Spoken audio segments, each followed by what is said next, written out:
días, que el Señor te bendiga. Gracias por estar al pendiente de tu tiempo con Dios. Me es un gusto y un placer poder saludarlos. Iglesia Cristiana Visión Nueva, Culiacán y La Palma les bendicen. Estamos estudiando el libro de Mateo, todavía seguimos en el capítulo 1. Vamos a estudiar los versículos del 18 al 25 y el título es La promesa de Emanuel. ¡Qué historia más maravillosa! Los personajes centrales de este pasaje son José y María, de los que poco se habla. Conocemos la vida de Abraham, de David, de un Salomón, de un Sansón, de Pedro, de Adán, de los discípulos, por mencionar algunos.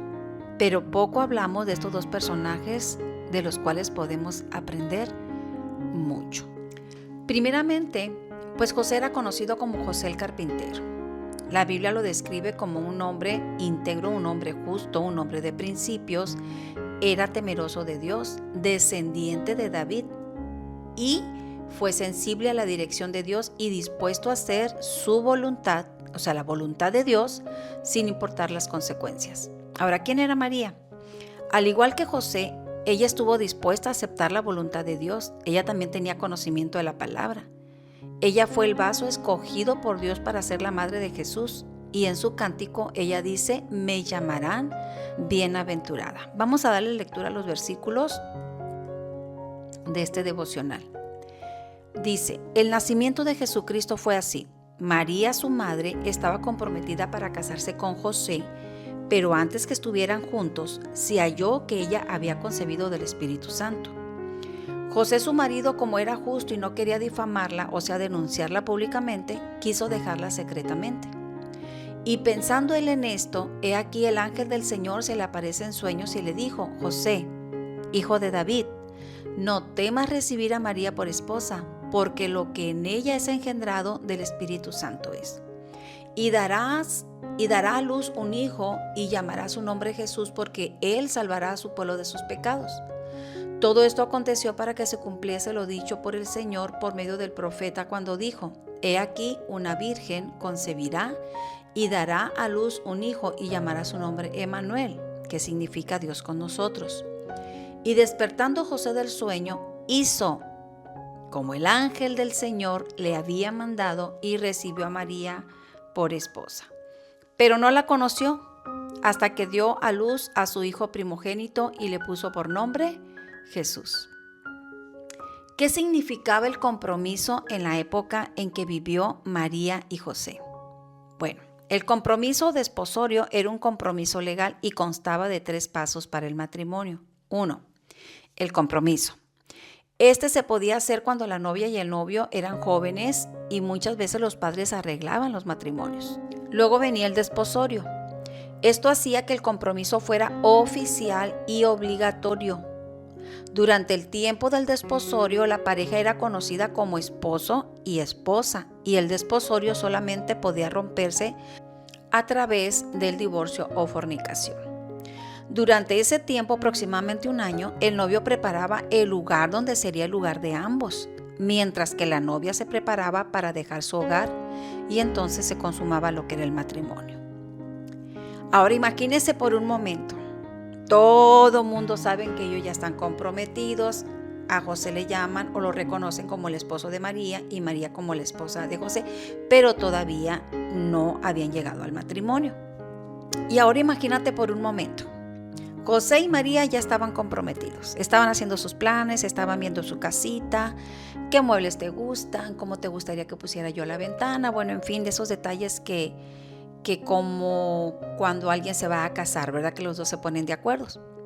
En el Evangelio de Lucas habla de cómo María es visitada por el ángel Gabriel y le da la noticia de que ella va a concebir por medio del Espíritu Santo y dará a luz un hijo y llamará su nombre Jesús.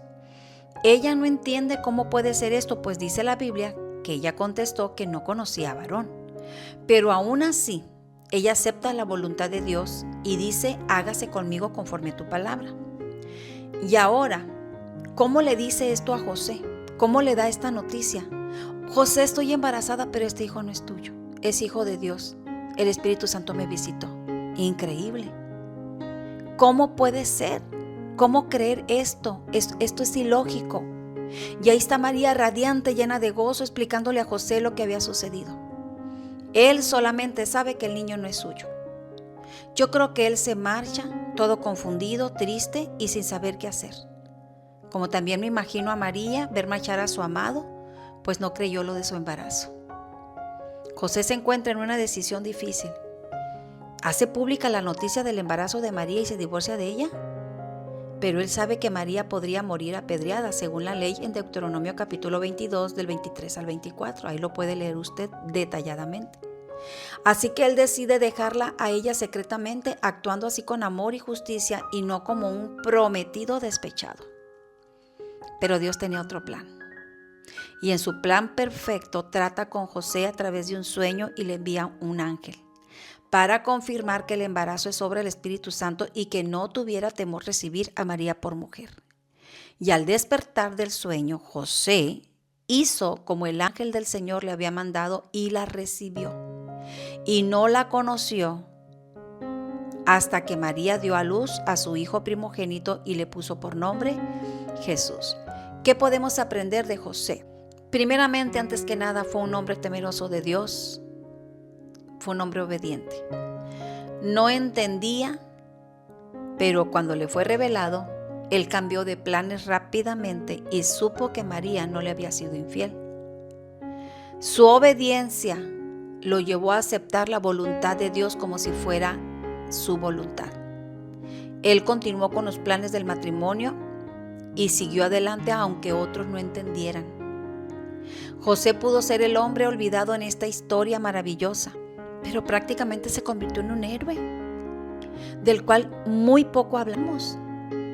Cuando se habla de la Navidad, se habla de la Virgen María, se habla de Jesús, que es el personaje central. Hablamos de los pastores, hablamos del establo, hablamos de los ángeles, de los millares de ángeles. ¿Y en dónde aparece José? Creo que en esta historia José es un héroe. Primeramente porque él aceptó el llamado de Dios, algo ilógico para la mente humana, pero también encontró su llamado como el padre adoptivo de Jesús. Qué privilegio, pero también qué grande responsabilidad. Porque así como María fue escogida entre tantas jovencitas, José también entre tantos hombres fue escogido como el padre adoptivo de Jesús y lo recibió como si fuera su propio hijo. Entendió que María llevaba en su vientre al que salvaría al pueblo de los pecados. Qué gran privilegio, porque padre es aquel que enseña, que educa, que ama, que respeta y que es responsable. Y así se convirtió José en ese padre. Él enseñó la ley a Jesús. Como todo padre pudiéramos aprender de él, que nosotros somos responsables de enseñar a nuestros hijos y que ellos conozcan a Dios. También le enseñó un oficio. Conocemos a José como el carpintero y Jesús también fue conocido como el carpintero. José se negó a sí mismo para darle lugar a Dios. ¿Qué tan dispuestos estamos nosotros a negarnos a nosotros mismos para que Dios cumpla su voluntad? Fue un hombre de decisiones, una decisión crucial que marcó la vida de José y la de su propia familia. Y de aquí también podemos aprender. ¿Sabe usted que nuestras decisiones, y cuando están tomadas bajo la voluntad de Dios, también pueden impactar a los nuestros, a nuestra propia familia? Jesús creció en un seno de una familia amorosa y fiel a la voluntad de Dios. Yo terminaría este devocional diciendo: Dios busca hombres y mujeres para sus propósitos, gente común para servir a un Dios fuera de lo común. Que Dios te bendiga. Este ha sido el devocional del día de hoy. Que la gracia de Dios te acompañe. Bendiciones. Gracias por escucharnos. Nos vemos el día de mañana. Y recuerda que no hay mejor tiempo que tu tiempo con Dios. Dios te bendiga.